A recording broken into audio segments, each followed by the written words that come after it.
감사합니다. 오늘 우리가 함께 나눌 말씀은 사도행전입니다. 사도행전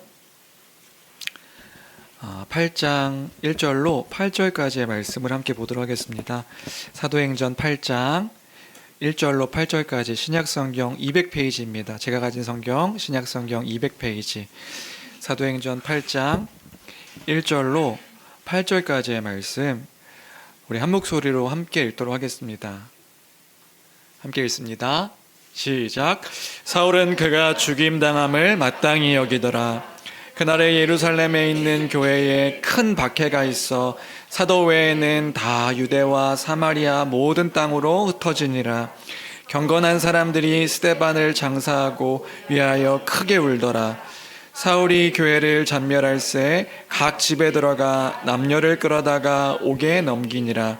그 흩어진 사람들이 두루다니며 복음의 말씀을 전할새 빌립이 사마리아 성에 내려가 그리스도를 백성에게 전파하니 무리가 빌립의 말도 듣고 행하는 표적도 보고 한 마음으로 그가 하는 말을 따르더라.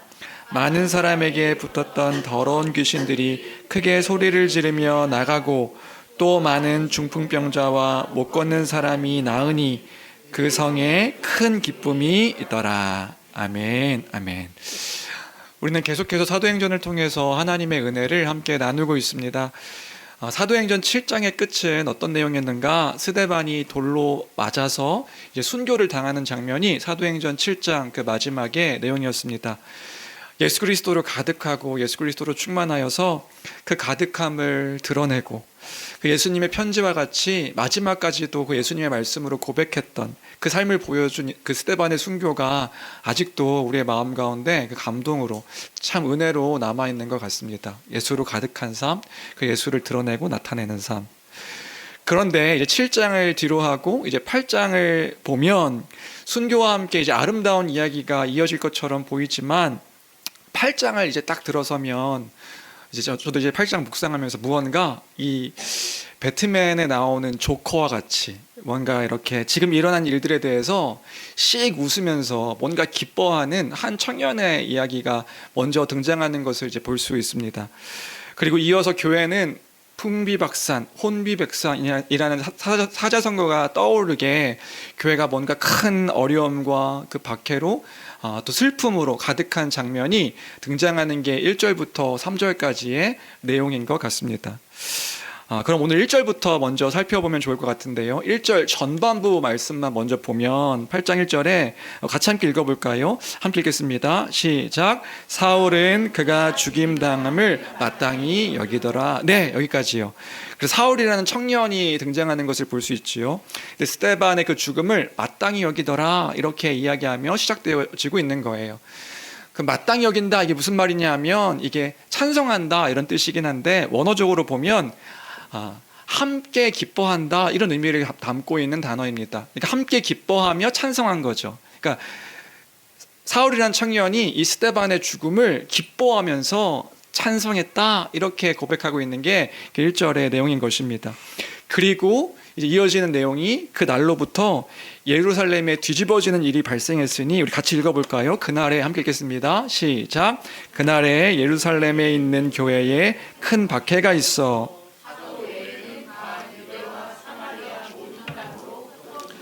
그날로부터 큰 박해가 시작되어서요 12사도들을 제외하고 모든 사람들이 다 예루살렘에 있던 교회 성도들이 다 큰 박해로 유대와 다 사마리아로 흩어졌더라 이걸 이야기하고 있는 게 1절의 내용이죠.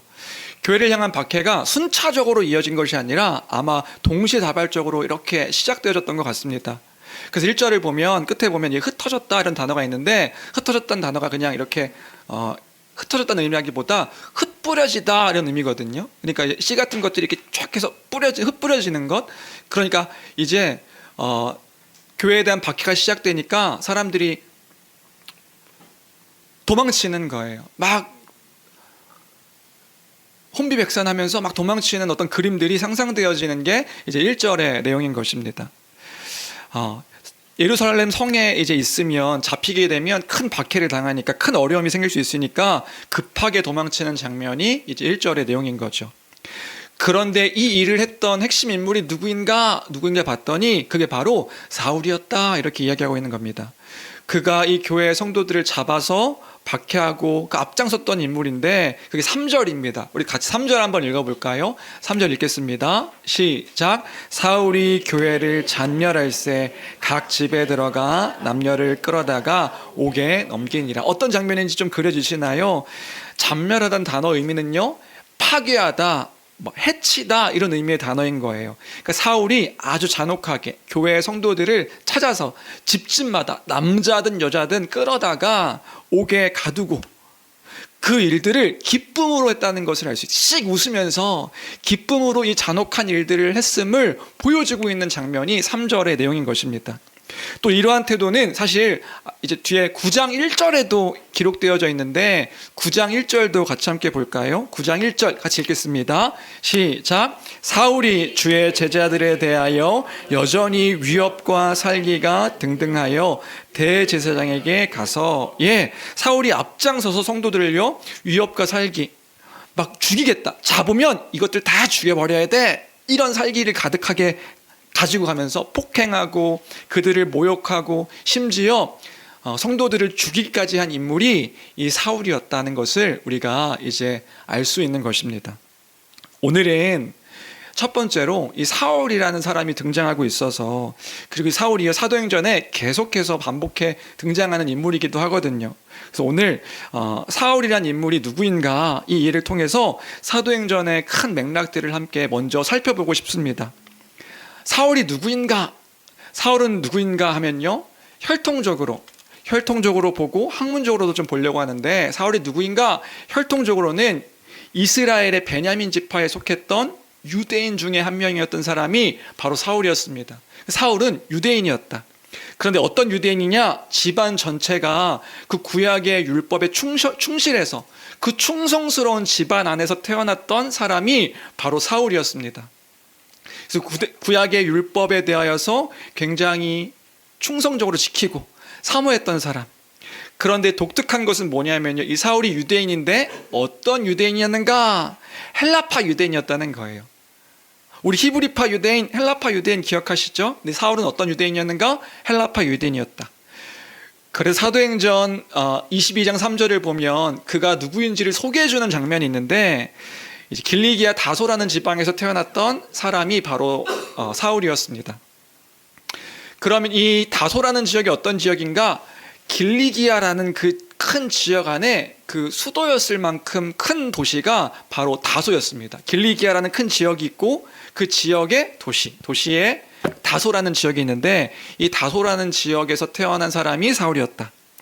그럼 이 다소라는 지역이 어떤 지역이었는가? 로마 제국의 그 번영한 도시였던 거예요. 그래서 그 헬레니즘의 그 철학과 문화와 어떤 그런 것들이 강하게 영향을 끼쳤던 도시가 바로 다소였던 것입니다. 그런데 이런 도시 안에서 살아갈 때에 거기서 태어난 사람이 이 사울인데, 그때의 그 도시에 태어났음에도 구약의 율법에 충성스러운 남달랐던 사람이었다는 것을 생각할 때에, 그런 유대인 가정 가운데서 살아갔던 사람이라는 것을 생각할 때에 그 유대 율법들을 소중하게 여겼던 사람이었던 거예요. 이 점도 참 많은 것들을 우리가 생각하게 되는 것 같습니다.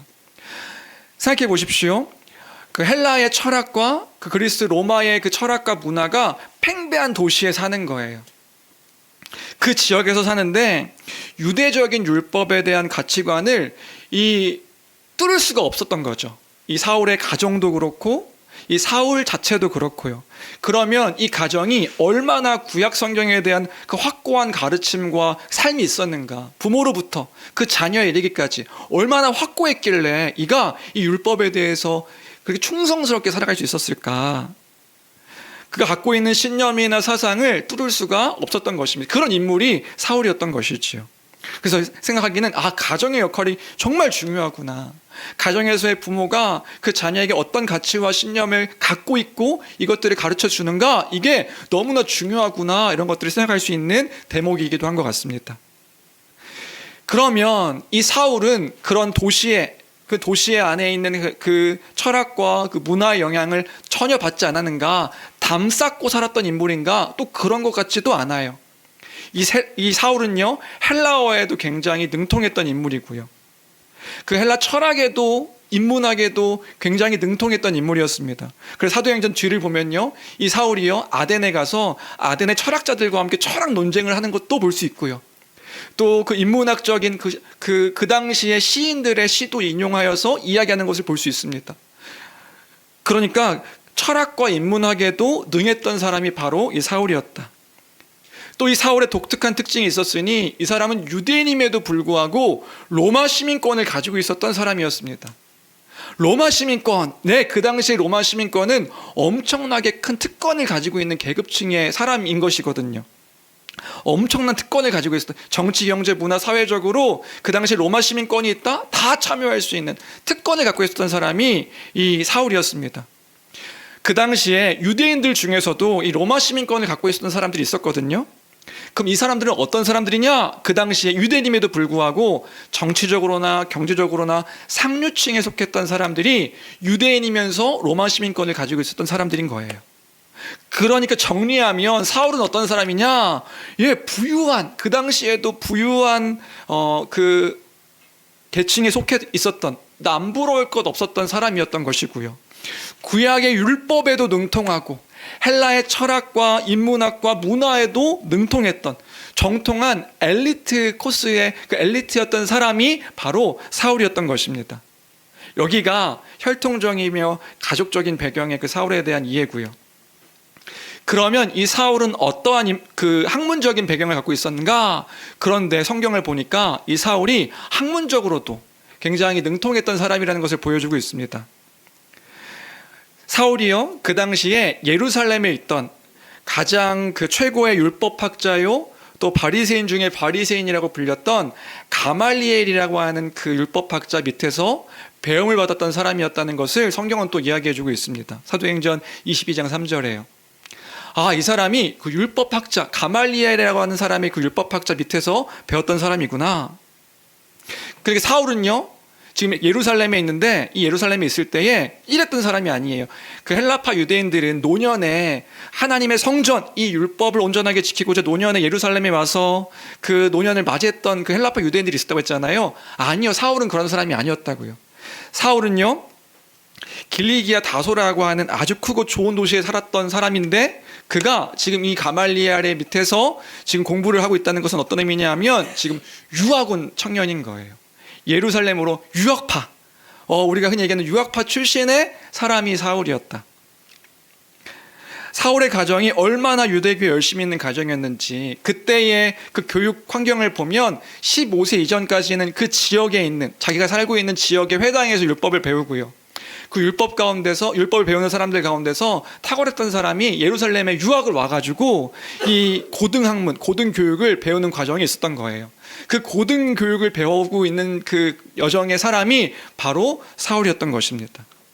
그래서 사울은 지금 이때에 어떤 사람이냐? 예루살렘 안에서도 인정받고 총망받는 그 유대인 청년이었다는 것을 우리가 생각해 볼 수 있는 것이지요. 율법에 대한 열정과 해박한 지식을 가지고 있을 뿐만 아니라 로마 시민권도 갖고 있고, 그때 유대인들이 갖고 있을 수 없는 로마 시민권도 갖고 있고, 심지어 헬라의 문학과 철학과 인문학에도 능통했던 소유했던 사람이기 때문에 유대교 안에서도 인재로 꼽히고 수많은 사람들의 기대를 받고 있었던 인물이 바로 사울이었다는 것을 우리가 알 수 있습니다. 그것을 어떻게 할 수 있는가? 어떻게 인정받고 있었던 사람이라는 걸 어떻게 할 수 있는가? 사울의 활동이 이것을 증명해주고 있는 거예요. 사울이 어떤 활동을 했는데, 기독교인을 잡아서 옥에 가두고 그를 죽이고 그런 권한을 부여받았던 사람이 사울이었던 거죠. 심지어 아까 9장에서 보면 9장 1절 2절 다시 함께 볼까요? 9장 1절 2절을 보면 이런 권한까지도 사울이 받은 거예요. 같이 함께 읽어보겠습니다. 함께 읽습니다. 시작. 사울이 주의 제자들에 대하여 여전히 위협과 살기가 등등하여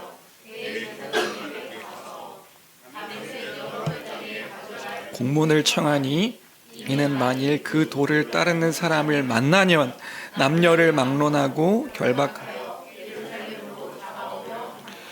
다메섹 지역까지 가서 거기에서 예수 믿는 사람들을 만나면 잡아다가 끌고 올 수 있는 그런 어떤 권한을 가지고, 이가 지금 누구에게 나가서 이 권한을 받았냐면 대제사장이요, 사내들린 공의의 가장 지도자라고 말할 수 있는 대제사장 앞에 가서 이런 권한을 받을 수 있는 사람이었다고 한다면 얼마나 인정받고 얼마나 그 총망받는 사람이었는지를 우리가 알 수 있는 것이지요. 강력한 지원과 신임을 받았던 인물이었다. 여기까지가 사울에 대한 간략한 이해입니다. 그럼 여기서 우리가 생각해 보고 싶은 것이 있는데요, 여기까지 우리가 사울을 이해하고요, 그러면 왜 사도행전에서 갑자기 8장에 이르러서 사울을 등장시켜 이야기하고 있는 이유는 무엇일까? 물론 7장 후반절에서도 나오긴 했지만 8장에서 비로소 이 사울의 활동들이 이렇게 기록되어지고 있는 거예요. 사울을 왜 등장시켜서 이 이야기를 하고 있는 것일까? 사울의 등장이 이 사도행전 이야기에, 이 큰 이야기에 큰 영향을 주기 때문에 이 사울이 등장한 것이라고요. 여러분, 사도행전을요, 큰 맥락 안에서 바라봐야 할 필요가 있습니다. 사실 사도행전 8장은 어떤 의미가 있냐면 하나님의 구원 역사에 큰 반전을 가져다 주는 장이 사도행전 8장인 거예요. 왜냐하면 이 사울이 앞으로 이어지는 그 교회의 하나님 나라의 임함과 그 확장과 관련해 가지고 이방인 선교 사역과 하나님의 구원 역사의 그 큰 구원의 일들을 정리하게 되는, 그 하나님의 복음을 정리하게 되는 사도의 삶을 사는 사람이기 때문에 중요한 것이 되는 것이지요. 이 일들을 이제 하나님께서 이 예루살렘 안에서 그 교회가 시작됐던 교회를 하나님의 구원 역사 가운데서 어떻게 이 하나님 온 열방 가운데 확장시켜 나가는가, 그 시작을 이야기할 때에 등장하는 인물이 사울인 거예요. 그리고 이 사람을 통하여 하나님의 구원 역사가 이방으로까지 이어지게 하게 되는 거지요. 그럼 이 사울이 누구입니까? 여러분 잘 알고 계시지요. 히브리식 이름으로는 사울이고요, 로마식 이름으로는요 바울입니다. 이 사람이 바로 바울인 것이에요. 너무나 잘 알고 있는 바울이다. 이게 바울이라고요. 여러분, 바울이 어떤 사람입니까?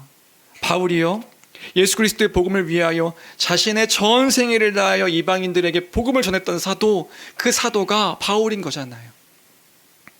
베드로가 예루살렘 교회의 대표적인 사도였다면 예루살렘 교회의 사도 누구입니까? 베드로예요. 그럼 이방인의 사도는 누구인가? 라고 할 때에 그 이방인의 사도는 바울이라고요. 아시아와 유럽 전 지역을 순회하면서 복음을 전하고 예수 그리스도의 교회를 세웠던 그 사도가 바로 바울인 것이에요.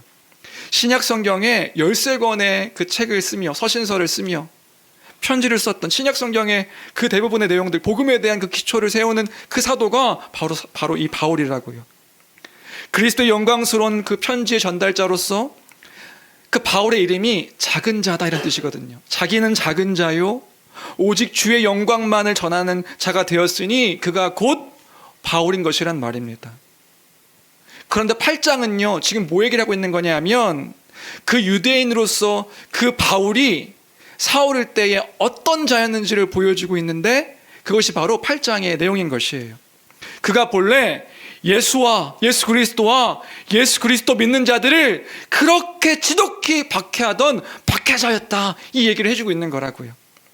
자신의 종교적인 신념과 그 열심으로, 자신의 그 신념과 열심으로 하나님의 뜻을 거부하고 거절하던 자가 바로 이 사울이었다, 그 바울이었다, 이 얘기를 해주고 있는 것이란 말입니다. 누가요? 누가가요. 이 사도행전의 저자 누가가요. 근데 여러분, 이 누가가 누군지를 알면, 누가는요 바울과 가장 친밀했던, 끝까지 바울의 곁을 지켰던 그 사람이 이 지금 사도행전을 쓰고 있는 누가거든요. 이 사도행전 뒤를 보면 알겠지만 바울과 함께 선교 사역을 할 때 바울 사도 옆에서 끝까지 바울을 지키며 바울과 함께 했던 그 사역자가 바로 이 누가인 것이거든요. 최측근의 사람, 바울 곁을 떠나지 않고 끝까지 함께하며 바울을 지켜봤던 사람. 그런데 그런 누가가 지금 이 글을 쓰고 있는 거예요. 그리스도 앞에서 완전한 것 같았던 그 사도 바울의 그 부끄러웠던 과거를 낱낱이 지금 그려주고 있으니, 이거 어떻게 보면은 지금 이 시대를 우리를 따지면 디스하는 거죠. 디스. 바울을 지금 디스하고 있는 거예요. 여러분, 왜 그랬을까요? 좋은 이야기만 쓸 수 있을 텐데 누가는요, 지금 있는 모습 그대로의 바울을, 그 유대교 안에 있을 때의 사울을 그대로 그려주고 있어요. 왜 그랬을까요? 지금 바울 사도의 사역이 끝났을지도 모르고, 또 이제 학자들마다 다르긴 하지만 사역을 이제 그 사도의 사역을 통하여서 교회가 세워졌던 그런 때였을 텐데요. 왜 그랬을까요? 왜냐하면 바울 사도도 항상 고백하는 것이긴 하지만, 바울이 예수 그리스도의 사도된 것은, 아니 하나님의 자녀된 것은 바로 전적인 주의 은혜였다는 것을 기억하기 위함이기 때문일 것이란 말이에요. 바울이 사도된 것은, 바울이 하나님의 자녀된 것은, 하나님의 백성된 것은 그의 공로와 그의 행위 때문이 아니라 오직 전적인 주의 은혜였다. 예수 믿는 자를 때리고 모욕하고 심지어 죽이게 했던 그 바울이 완전한 사도였던 것이 아니라, 완전한 사람이었던 것이 아니라, 그가 사도된 것은, 그가 하나님 백성된 것은, 하나님의 자녀된 것은 오직 주의 은혜라, 주의 은혜였노라. 바울 사도들 자신의 편지마다 그런 얘기를 하고 있거든요. 고백하는 것이 있거든요. 나의 사도된 것은 내가 이렇게 열심히 해서 사도된 것이 아니라, 이 죄인 중에 괴수였던 나를 하나님께서 택해 잡으셔서 그 괴수인 나를 구원하신 것이다. 나를 사도 삼아 주신 것이다. 이런 고백이 사도 바울의 고백이란 말입니다. 그것이 또한 은혜 받은 자의, 하나님의 은혜 가운데 부르심을 받은 자의 모든 이들의 고백인 줄로 믿습니다. 그것인 것이라고요. 그것을 알게 하기 위해 사도 바울, 그 사울의 그 삶의 모습을 그대로 보여주고 있는 것이다. 여기서 우리가 첫 번째로 생각하기를 원하는 것이 있습니다. 함께 생각하기를 원하는 것. 예, 하나님의 부르심은요, 하나님 우리를 부르신 것은요, 그 부르심 가운데 우리가 여기에 있는 것은요, 전적인 하나님의 은혜인 줄로 믿습니다. 하나님의 은혜인 거예요. 하나님의 은혜만이 여기 우리가 부르심을 받아 교회로 살아가고 있는 이유인 것이에요. 하나님 우리를 불러주셨다. 그런데 우리가 이 은혜를 놓치면 어떻게 되는가? 은혜를 잊어버리게 되면 어떻게 되는가? 우리는 본성상 우리가 얼마나 노력하고 얼마나 그 공로가 많은지에 대해서 드러내려고 하는 것이 우리의 본성상의 모습임을 우리가 잊지 말아야겠습니다. 예, 하나님 은혜를 놓치게 되면요, 하나님의 은혜를 잊어버리게 되면 우리를 드러내기를 좋아하는 우리인 거예요. 본성상 그래요. 심지어 어떤 모습까지 보여요? 예수를 믿고 그 믿음을 따라 살아가는 그 여정을 나의 노력, 나의 공로, 나의 행함, 자신이 알고 믿었다는 그 알량한 자부심으로 계속해서 그런 생각을 하는 거죠. 나는 괜찮은 사람인 것처럼, 나는 나은 사람인 것처럼, 교회로 부르심 받았다는 것, 나는 죄인입니다 라고 말하는데 여전히 죄인인 것을 잊어버린 채, 하나님의 은혜는 놓친 채, 나의 공로, 내가 이만큼이면 되지, 나는 이런 사람이지, 이런 것들을 자랑하려는 우리의 모습이 너무나도 많다는 거예요. 난 그럴 자격이 있어. 왜요? 왜냐하면 지금 내가 하고 있는 무언가가 자꾸 보이는 거죠. 난 이렇게 공부도 하고 있으니까, 난 이렇게 성경을 읽고 있으니까, 난 매일 기도하고 있으니까, 난 저 다른 사람들보다 교회를 위해서 헌신하고 있으니까, 난 열심히 있으니까 나는 그래도 괜찮아. 아닙니다. 아니라고요. 우리가 기억해야 될 것은 주의 은혜입니다. 주의 은혜가 있어 이 자리에 우리가 있는 것입니다. 하나님의 구원의 은혜입니다. 하나님께서요, 내가 선택한 수많은 길들 가운데, 수많은 선택 가운데 나를 택하여 잡으셔서 하나님의 은혜의 복음을 알게 하시고 듣게 하시고 믿게 하셨으니, 수많은 사람들이 들었을 터인데 그 수많은 사람들 가운데 택해 잡으셔서 하나님의 복음을 믿게 하신 것, 그것이 바로 하나님의 은혜인 것이란 말입니다. 내가 본래 얼마나 죄인 중에 괴수인데 그런 나를 잡으셔서 하나님 백성 되게 하셨는가, 하나님 자녀 되게 하셨는가. 하나님, 감사합니다. 제가 죄인입니다. 웬 말인가 나를 위하여 주돌아 가셨는가? 웬일인가 날 위하여 주께서 나 대신 그 십자가에 못 박혀 죽으셨는가? 그것이 귀한 복음의 능력과 은혜인데 우리는 자꾸만 그 사실을 잊은 채 내가 아는 그 알량한 지식으로 평가하고 재려고 하고 있으니 이것은 하나님의 은혜가 잊혀진 우리의 모습인 것입니다.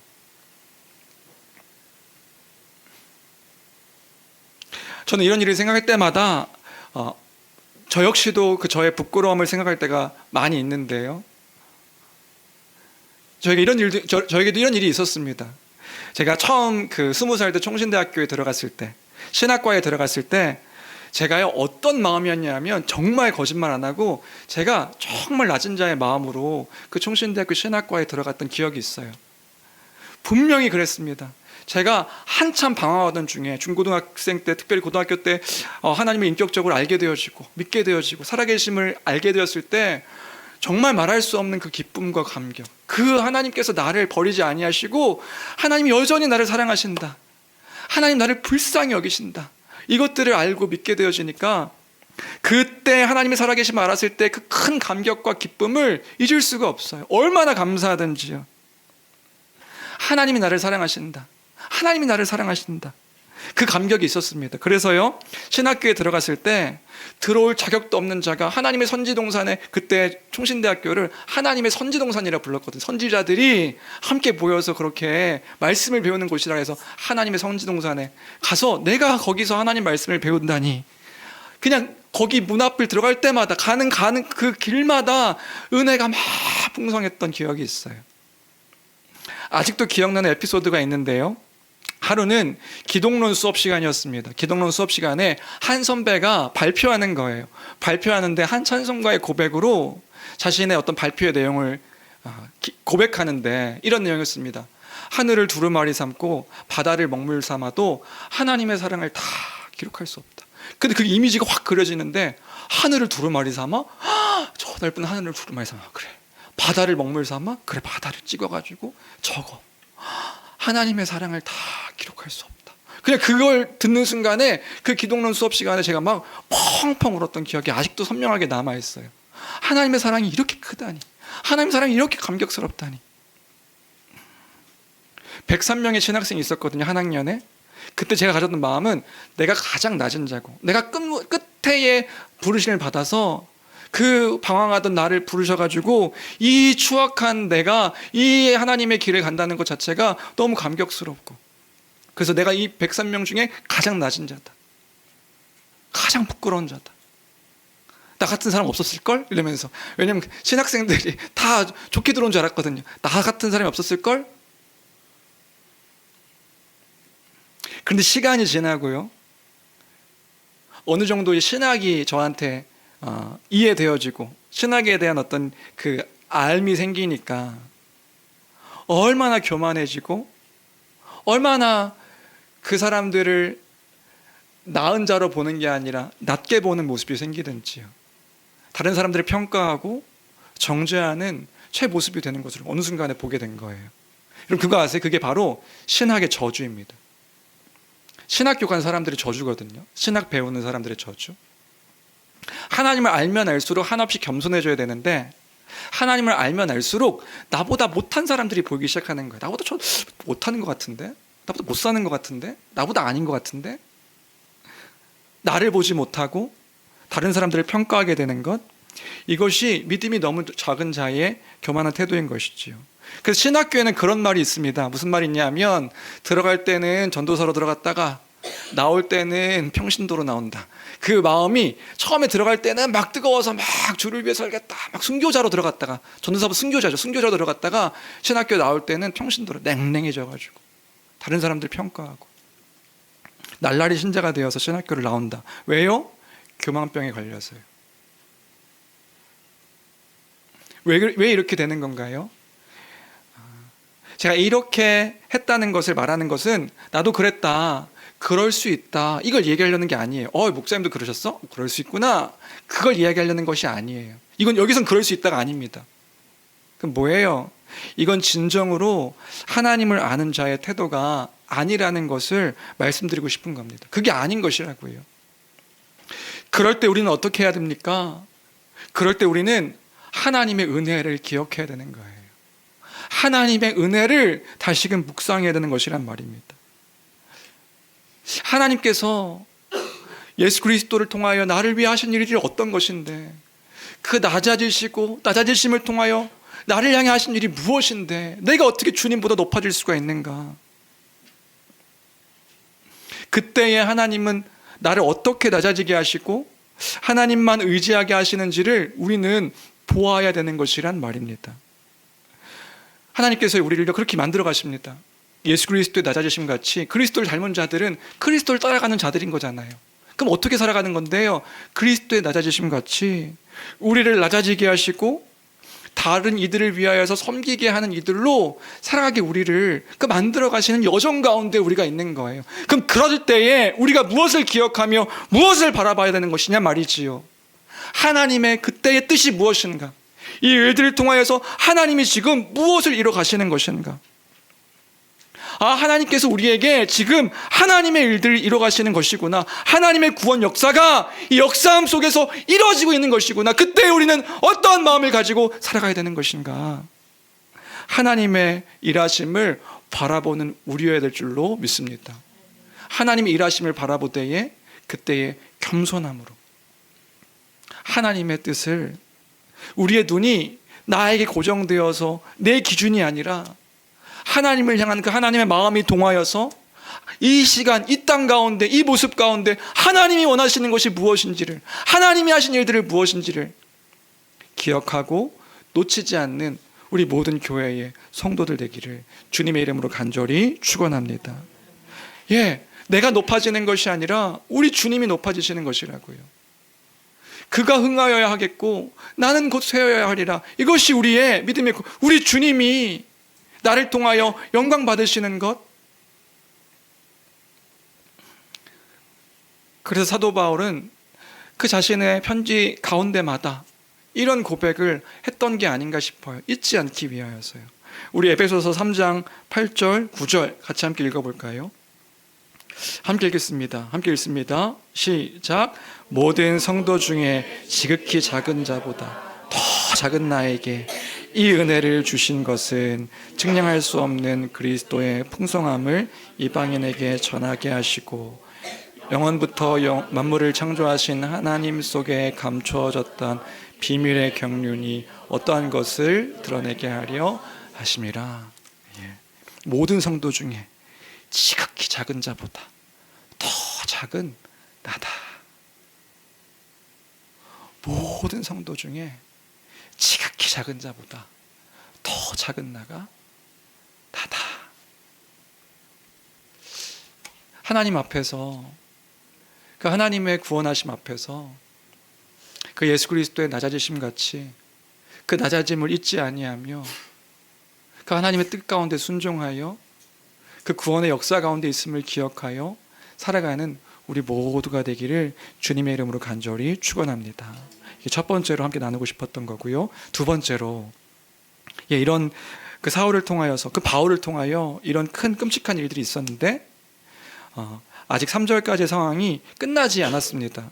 예루살렘의 암울했던 분위기를 계속해서 보여주는데 2절 볼까요? 2절입니다. 2절 같이 읽겠습니다. 함께 읽습니다. 시작. 경건한 사람들이,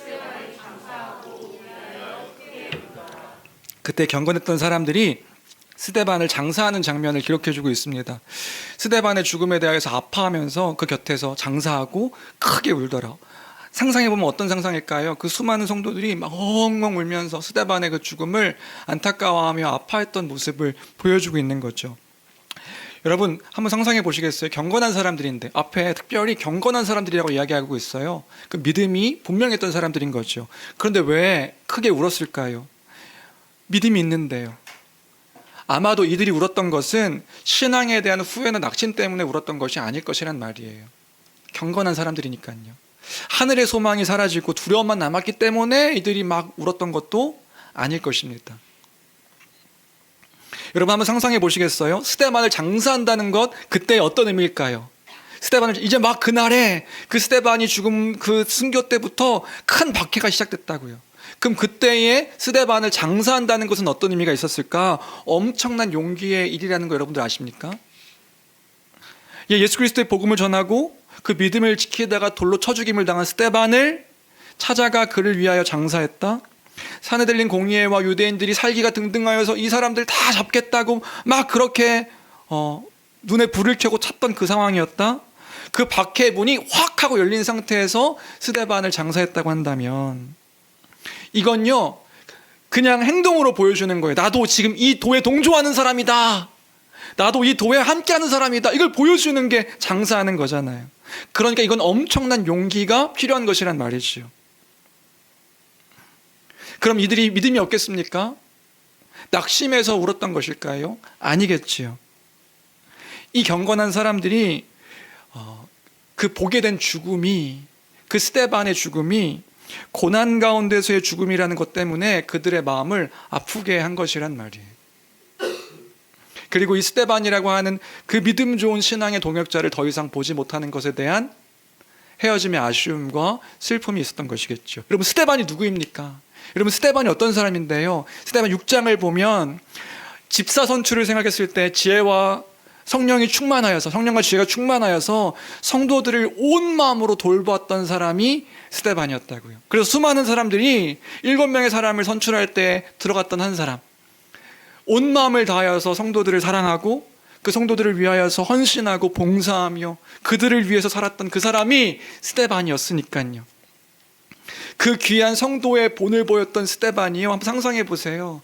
돌에 맞아서 죽은 거예요. 아름답게 죽어도 그 죽음이 사실은 슬플 수 있는데 돌에 맞아서 온몸이 찢김나고 피 흘려서 막 그렇게, 그러니까 돌에 맞아 죽는다는 건 그냥 이런 조그만 조약돌 하나에 이렇게 막 맞아가지고 막 여기 피나고 이런 상태가 아니었을 거란 말이지요.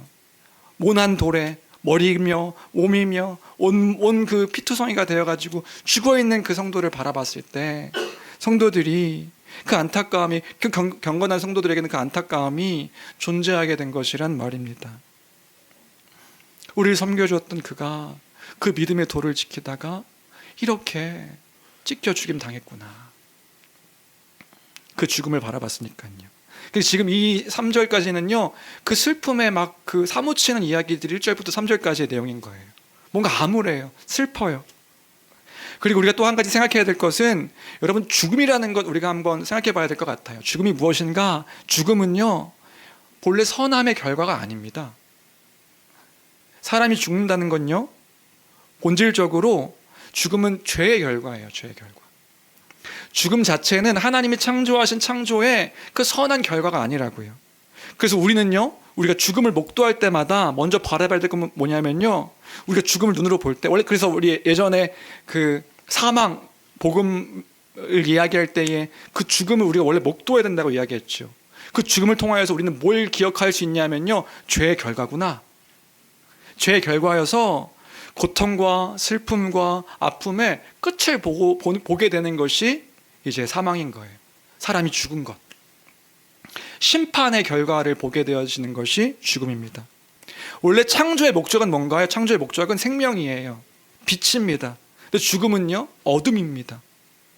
그래서 보통 사람들은요, 죽음을 생각할 때에 두려움과 공포와 그 끝남, 허무함, 그래서 뭔가 이 죽음이라는 것들을 마주하면서 뭔가 인생의 덧없음을 생각하게 되는 거죠. 그게 죽음이라고요. 하나님 없음에 대한 대표적인 상징이 죽음입니다. 죽는다는 거예요. 하나님은요, 생명이시니까요. 그것이 죽음임을 기억할 때에 죽음은 우리에게 먼저는 슬픔과 아픔을 가져다 주는 것이다. 먼저는요. 그래서 분명히 사도행전에서도 이 스데반의 죽음이라는 것을 무거운 상태로 표현해주고 있는 것을 볼 수 있는 거죠. 분위기를 굉장히 가라앉은 채 이제 이 내용들을 보여주고 있다. 그리고 더 나아가서 그 죽음으로부터 시작해서 예루살렘의 형편을 소개하고 있으니 본격적인 박해가 시작되어지고, 상상해 보세요. 집집마다 가서 남녀들을 끌고 나와가지고 막 옥에 쳐 가두고 막 때리고 모질게. 그때 막 그러니까 우리나라에 지금 그 죄인을 잡아가는 걸로 상상하시면 안 되는 거예요. 당신은 묵비권을 행사할 권리가 있고, 뭐 변호사를 선임할 것이 있고 뭐 지금부터 뭐 아무 말씀 안 하셔도 됩니다. 이러고 잡아가는 게 아니라고요. 끌어다가 막 쳐놓고 하는 그 장면이 이 지금 1절부터 3절까지의 내용이라고요. 제 근래에 하얼빈이라는 영화를 봤거든요. 이게 뭐 오버랩 되는 거예요. 뭔가 이렇게 그때도 막 먹먹했는데 해방되지 않는 그때에 독립운동하고 있는 그 사람들의 어떤 그 이야기들이 너무 먹먹했는데 그게 이제 오버랩 되면서 그것과 비슷하게 그 사울 막 웃으면서 그 예수 믿는 자들을 박해하는 그 장면들이 3절까지에 믿는다는 이유로 박해했던 모습을 생각할 때에 그러면 그렇게 교회가 끝나는 것인가?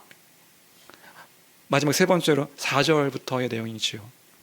우리 4절 함께 읽어볼까요? 4절 함께 읽겠습니다. 함께 읽습니다. 시작. 그 흩어진 사람들이 두루 다니며 복음의 말씀을 전할세. 뭔가 이렇게 막 암울했던 그 3절까지의 내용이 있는데 4절에 반전의 내용들이 기록되어져 있는 거예요. 그럼 유대와 사마리아로 흩어졌던 그 사람들이 서로 흩어지면 도망치면서 흩어졌는데 흩어졌던 사람들이 뭐 했는가? 흩어지면서 가는 곳곳마다 했던 것이 복음의 말씀을 전파하는 일을 했다, 이 이야기를 하고 있는 거예요. 흩어졌더라? 그 흩어진 사람들이에요. 그 흩어진 사람들. 그 흩어진 사람들이 흩어지면서 유대와 사마리아 땅으로 가가지고 복음을 전파했더라. 어떻게 된 일일까요? 이 흩어진 사람들이 경건한 사람들이니까요. 그들이 지금 주어진 일들, 박해의 일들, 스데반의 죽음의 일들, 죽을 수도 있다는 그 두려움이 있는데 이 두려움이 없는 게 아니라 두려움에 머문 것이 아닌 거라고요. 두려움에 머물지 않고 생명의 복음을 들고 나가서 흩어져가는 곳마다 복음의 말씀을 선포했다. 이것을 보여주고 있는 것이 4절 이하의 8절까지의 내용인 것이지요. 그러니까 우리가 기억해야 될 것이 있습니다. 뭐냐면 성도는 그래서 죽음에 머물 수 없는 거라고요. 죽음을 목도합니다. 죽음이 무엇인지 봅니다. 근데 여기에 머물 수 없는 거라고요. 우리에 뭐가 있는데요? 우리에게는 그 죽음을 이기신 예수 그리스도의 그 생명의 말씀이 있기 때문에 생명을 가지고 나가는 것이란 말이에요. 생명이 있다. 다시요. 궁극적으로는 슬프고 눈물 나는 일이 없는 게 아닌 거예요. 그런 일들이 있죠. 그런데 거기서 머물지 않는다고요. 불평과 불만의 일들이 없지 않습니다. 그런데 거기에 머물지 않는다고요. 머물지 않고 복음으로 승리하여서 그 복음의 일들을 선포하는 일을 했으니 그것이 5절부터 빌립이 이 8장의 전체 내용이거든요. 사마리아 성에서 전하고 행한 일들로 표현되어지고 있는 거죠. 어떻게 그럴 수 있습니까? 어떻게 그럴 수 있냐면 하나님 나라의 임함에 그 생명의 복음이 그 성도들에게 분명한 것이기 때문에 그 복음을 들고 이 생명을 전하는 일을 했음을, 구원의 소망이 이 지금 죽음과 박해와 일들보다 더 크기 때문에, 우리 비용 계산 그 얘기했잖아요. 우리에게는 그 고난의 일들이 있는데 이 고난의 일들보다 더 큰 하나님의 구원의 일들과 하나님 나라의 성취와 그 일들의 소망이 더 크기 때문에 이 일들을 선포하는 일을 막을 수가 없었던 것이지요. 그래서 이제 예루살렘에서는요, 구제의 일을 담당했던 빌립이 이제 구제할 일이 없잖아요. 어떻게 돼요? 복음 전도자의 사명으로 그 사명을 감당하는 것을 볼 수 있어요. 이 빌립이 집사의 일들을 했었었는데, 예루살렘에서는 집사 일을 했었었는데 이제는 흩어지면서 복음 전도자의 일을, 복음 전파자의 일을 하는 거죠. 그래서 사실 4절부터는 사마리아 성에도 복음이 선포되었다, 이 얘기를 하고 있는데, 그럼 빌립이 전한 그 복음의 내용이 무엇인가? 5절을 보면 그리스도를 전파했다고 되어 있는데 12절에 보면 빌립이 전했던 내용이 무엇인지 더 분명하게 나와 있습니다. 우리 12절 같이 함께 읽어볼까요? 12절 함께 읽겠습니다. 함께 읽습니다. 시작. 빌립이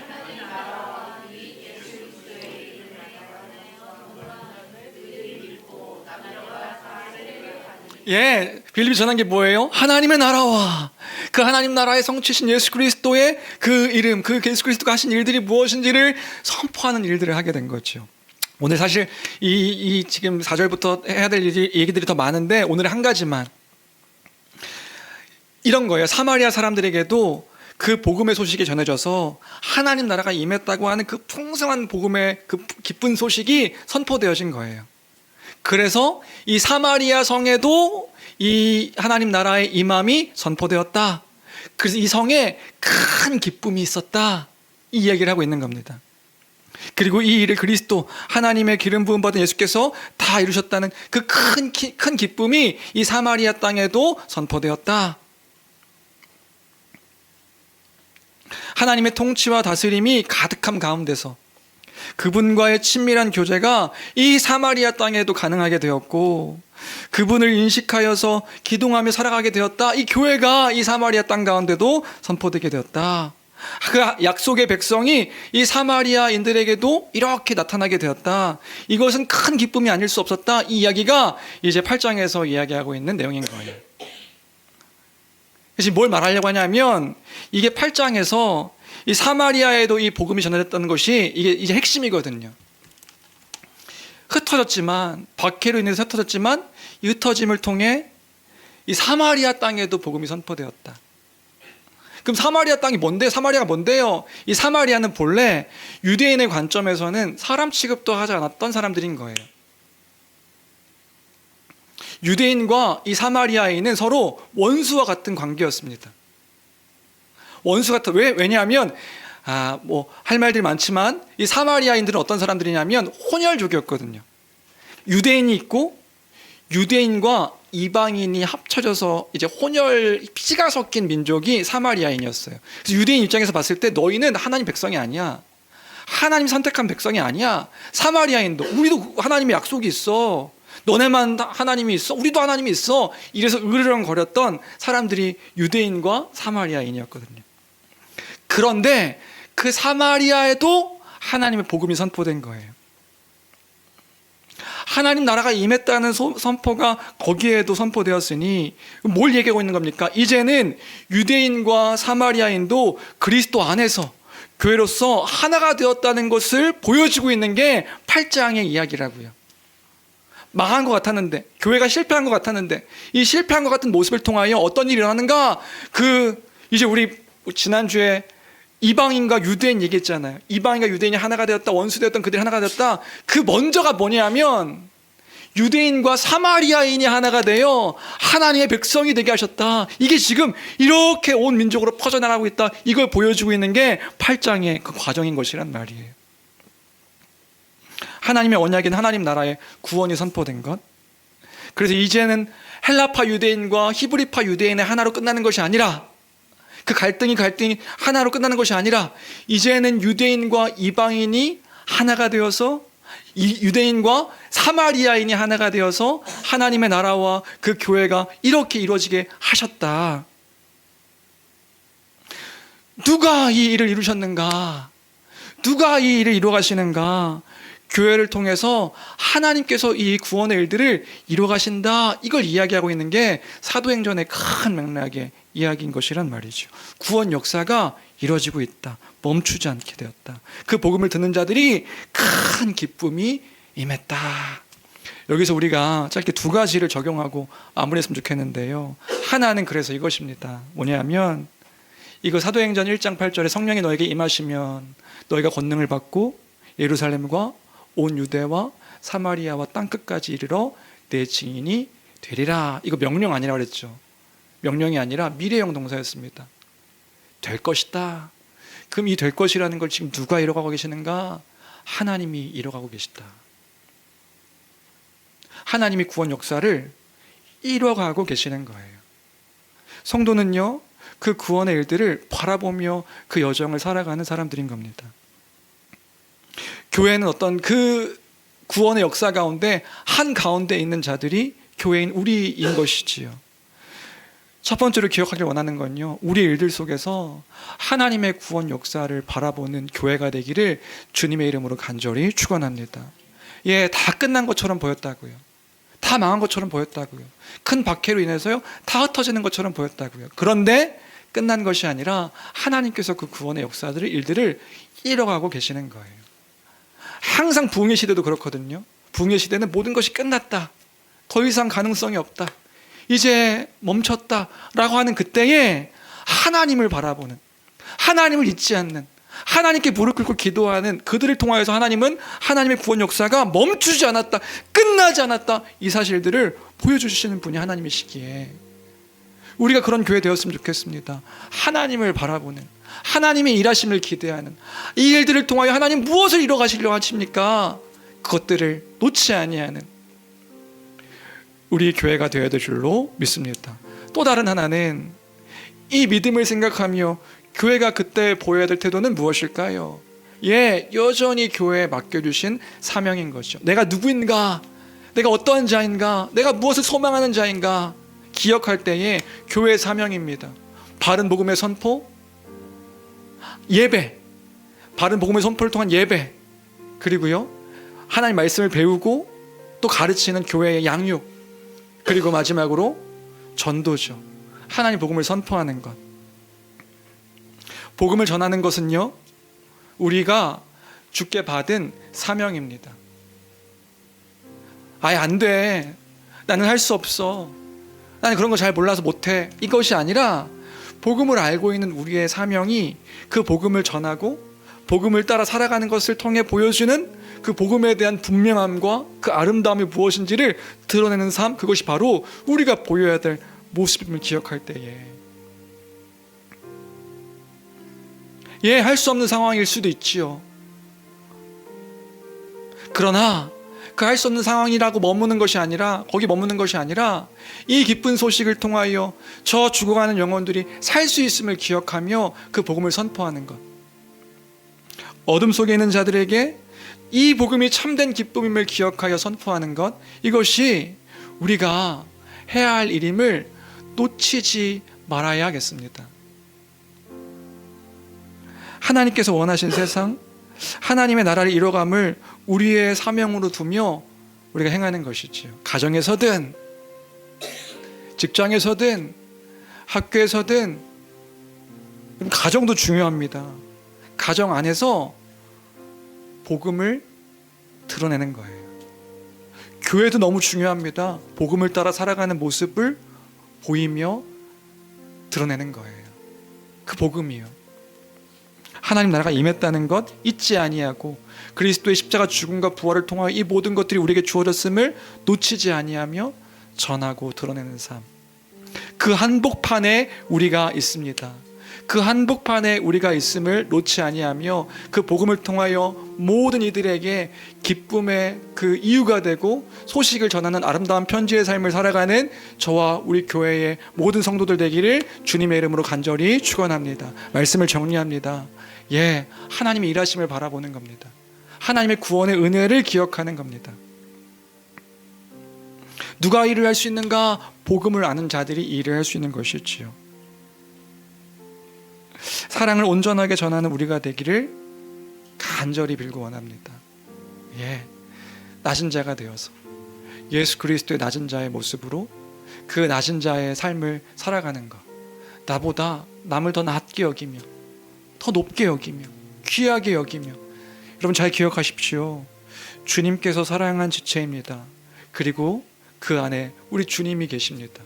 작은 자에게 한 것이 내게 했다. 마지막 날에 주께서 물으신다 하셨습니다. 내가 언제 주님을 섬겼습니까? 가장 작은 자에게 한 것이 내게 한 것이다. 가장 작은 자에게 하지 않은 것이 주님께 하지 않은 거예요. 그 하나님의 부르심, 그 부르심 속에 우리가 있음을 잊지 아니하며 하나님의 그 하나님 되심을 온전히 기억하며 구원의 기쁨을 선포하는 교회가 되기를 주님의 이름으로 간절히 축원합니다. 주님의 은혜입니다. 그 은혜임을 우리가 놓지 말아야겠습니다. 우리 말씀을 기억하면서 함께 찬양했으면 좋겠습니다.